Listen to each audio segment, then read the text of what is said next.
Am I the asshole for refusing to remove a piece of jewelry at the request of my friend on her wedding day? My 31 female friend, 30 female, we'll call Mary, got married last week and I was in her bridal party. For context, we are friends from high school, and all of the other bridesmaids were her friends from college, who I hadn't met until her bachelorette party several months ago. I was supposed to attend the wedding with my own fiance, but he contracted COVID 5 days before we were supposed to leave and made the choice to stay home for everyone's safety. I tested negative and we don't live together.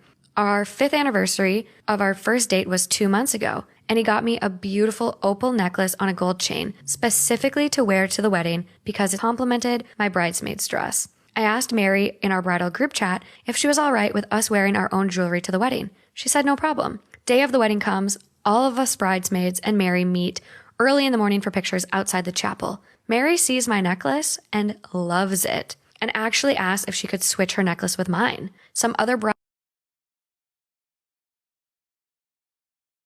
bridesmaids chime in and say that it would be her something borrowed. I tried as politely as I could to tell her that my fiance got this for me to wear to the wedding, and especially since he can't be here, I'd like to keep it on. Mary and the other bridesmaids were persistent, saying it was her wedding and her pictures and I wasn't being accommodating, but I firmly told them no. Mary then said if I could at least take it off since it looked nicer than her own jewelry. Again, I told her I'd rather not. I'd like to share the wedding photos of myself in the necklace with my fiance. She was not happy. Neither of the bridesmaids were either. I received a lot of cold shoulders and dirty looks the rest of the ceremony and reception. I felt awful. After the first dance, Mary's sister came up to me to tell me just how upset Mary was and rude it was that I upset her on her big day. Am I the asshole? It's been more than a week and I'm still thinking about it nonstop, and Mary hasn't answered any of my texts.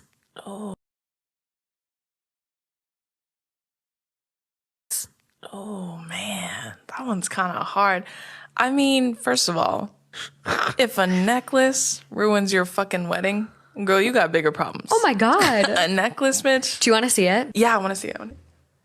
Oh, it's really pretty. It's cute, but nothing to have your day ruined over. No, and it's also minuscule. Like, it is so small. You probably didn't even see it. Also, why would you want to get married in a necklace that another man bought your friend? That's weird. Your friend's fiance bought her as like an important gift to mark their relationship. Yeah, like you want to wear that in your wedding photos? What the fuck? That's some bad juju. Yeah, like in your wedding pictures, like that you're going to have forever. You're going to frame and have hung in your house. That's weird. It makes me wonder if like she secretly at one point had feelings for her friend's fiance. Mm-hmm. It's always something deeper. It's because if it's just that, you're like you're Looney Tunes, bro. Am I the asshole for... Story time of how I found out my boyfriend was cheating on me with my cousin. My boyfriend and I had been together for 2.5 years. His family loved me and my family loved him, and they expected us to get married. Well, last year when COVID started, we were actually in different countries, so we didn't see each other for 3 months. During those 3 months, we FaceTimed 4 times a day, and we were always texting. He happened to be quarantining in our hometown, so both of our families were in the same place. I was quarantined in a different country. One day my cousin calls me and tells me that she met a really nice guy on a dating website. I was so happy for her because she had had bad luck with guys. Every single week, her and I would catch up on the phone and she would tell me how much she liked this guy, and how amazing their dates were, and how amazing he was in bed, how sweet and considerate he was. I couldn't be happier for her. Well, when I finally get back home, my boyfriend is super distant and cold. So naturally, I called my cousin and complained. She told me to give him space. She said I should just leave him alone. And so, like an idiot, well, when I finally get back home, my boyfriend is super distant and cold. So naturally, I called my cousin and complained. She told me to give him space. She said I should just leave him alone. And so, like an idiot, I did leave him alone. One day, my cousin calls me and tells me to come over for dinner. When I got there, my boyfriend's car was parked in her garage. I thought it was just her nice way of trying to get us to talk. I'd walk in and catch them doing the dirty on the couch, come back for part 2. So I walk in on my cousin and my boyfriend doing the dirty on her couch. They quickly get up from the couch and get dressed. Of course, by that time, I'm in hysterics. I'm crying and yelling. My boyfriend instantly got on his knees and begged me for forgiveness. I went up to my cousin and I punched her right in the face. She wasn't expecting that. And I said, well, this is the guy that you've been dating, isn't it? She said yes, and that she was just trying to find the best way to tell me. And so she just thought the best way to tell me was to get me to walk in on her and him doing the dirty. I punched her again. My boyfriend came to her rescue, though. instantly went into hero mode, which made me even angrier, so I punched him too. I stormed out of her house and went back to my house. Well, I told my parents everything. And my dad went over to my uncle's house, my cousin's dad, and he told him everything. She was about to turn 19, so he took away her phone and her car. And I get a phone call from my...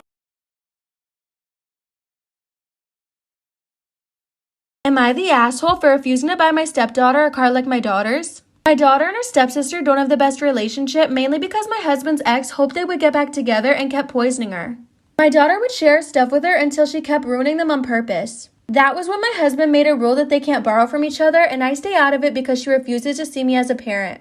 My husband has a good job, but nothing close to what my ex earns, and since we decided the house is enough for my ex, our income is just what he earns. My stepdaughter's 16th birthday is coming up, and she asked for the same car that my ex gave my daughter. We refused, and she threatened my husband that she'd never talk to him again if she didn't get it. He's wavering, but I refused. $60K is under what he makes in a year, and it will drown. Am I the asshole for refusing to buy my stepdaughter a car like my daughter's? I have a 16-year-old daughter, and about 7 years ago, her dad and I divorced because he found out he was gay. Him being the only breadwinner and me being a housewife, he preferred to let us live in our house. He continued paying all our expenses and giving me money to maintain my lifestyle. 2 years later, I met my current husband, and a year later, we married. He moved in with me and my daughter, and him and my ex are great friends. Also, as a wedding gift, he even gave me his half of the house. Now I own it in full. My husband has a daughter with his ex, so she lives with us half the time. The issue is that my ex pays for our daughter to go to an expensive school, buys her expensive gifts, and for her birthday bought her a $60,000 car.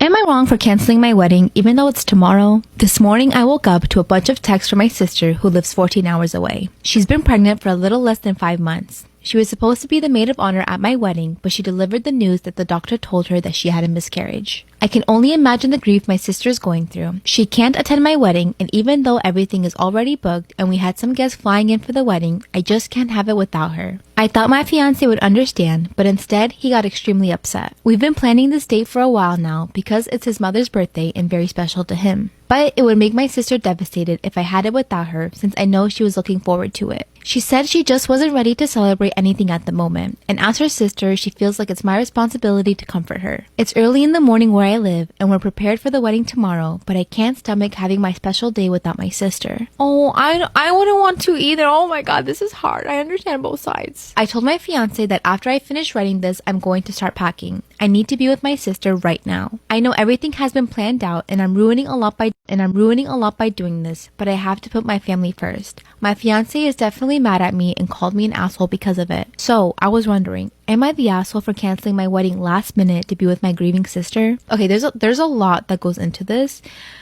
I don't think you're wrong for wanting to cancel it, and I also wouldn't think that you were wrong if you wanted to hold it either way. I don't think it's right for your sister to try to guilt you into being like, hey, I don't want to have this wedding. I can't be at your wedding, but you shouldn't have it either. That's not right. I 100% get, I would never want to have my wedding without my sister there, but being in the if I were to be in the situation and that happened to my sister, I know my sister, she would still make it out here. Not that I would force it, but one, she would never tell me not to have the wedding, or two, she would just suck it up and, take her losses and just be there for me in my moment. But I don't think you're wrong for wanting to postpone it, So there's no right or wrong answer to this, I think, to be honest. But it just shows how much your sister cares. You care for your sister and how important she is in your life. And so, but I understand everyone's point because it's a wedding and there's a lot of money into it. And like, I don't know. Am I the asshole for walking around my house in lingerie? My husband and I got married recently and moved into our new home. The neighborhood is nice and quiet, and the neighbors are really nice except for this family that lives next to us. Although we just got back from our honeymoon, I still wear lingerie sometimes and walk around in them when I wake up in the morning and make breakfast.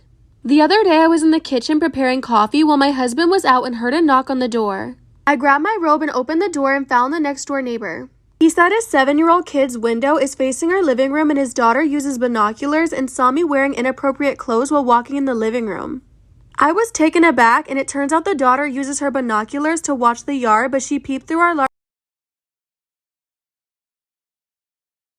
Am I the asshole for walking around my house in lingerie? I also want to say we do have curtains. He said it wasn't cool and his daughter just saw something she can't unsee and that is not appropriate. He requested that I be considerate when it comes to clothing or lack thereof, but I thought that was just ridiculous since this is my house. I argued that this is my home and I get to wear whatever I want, and also his daughter has no business peeping. He said she's a kid and meant no harm and was just curious. I said he was gonna have to leave, and he said he would ensure that I don't expose his daughter to stuff like that in the future. I told my husband and he agreed with our neighbors, saying I should just leave the laundry in the room where it belongs and learn to put decent clothes on. Also that I shouldn't have spoke to the neighbor like that.